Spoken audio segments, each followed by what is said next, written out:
Hej, så jag heter David. Jag är universitetslektor i franska språket och litteraturen vid Åbo Akademi. Ja, jag har varit i Finland i 10 år och jobbat hela tiden vid Åbo Akademi. Ursprungligen är jag en fransman. Jag doktorerades i Frankrike 2012 vid Sorbonne universitet. Att jag undervisar och vi undervisar här på franska. Och kommunikation inom ämnet franska språket och litteraturen sker på franska. Med mina kollegor från andra ämnen så är det svenska.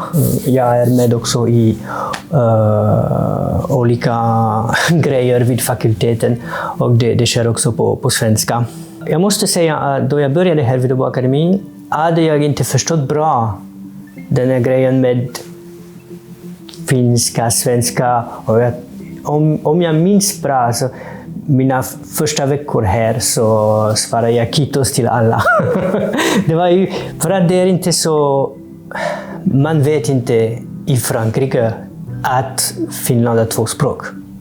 Och man vet inte mycket om Finland faktiskt, och den delen med det svenska språket i Finland, man vet inte det. Alltså, så jag hade förstått att det var ett svenskspråkigt universitet, men ja, jag var lite förvirrad med allt och jag hade mycket att jobba med. Så jag började lära mig svenska 2014 vid CSK, så Centret för språkkommunikation vid Åbo Akademi. Men det var svårt att lära sig ett språk medan jag själv undervisade ett språk och medan jag själv jobbade.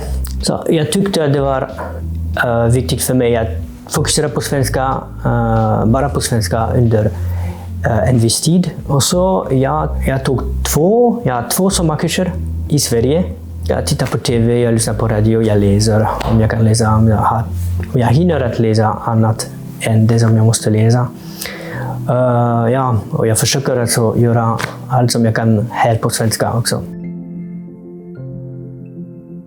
Då man kommunicerar typ med en annan person här i Finland, det är inte så som i Frankrike, då man diskuterar och pratar. Alltså i Frankrike det är ganska livligt, om man kan säga.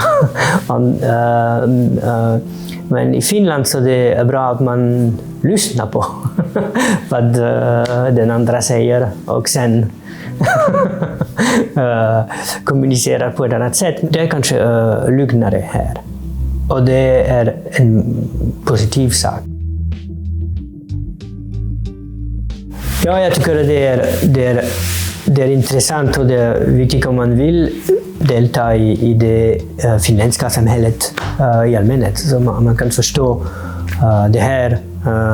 Alltså det är ett minoritetsspråk, men det finns en kultur och det finns Åbo Akademi och det finns andra skolor eller högskolor som är på svenska. Så det är en liten värld men som finns faktiskt, och det är en del av den finländska kulturen, om man kan säga så.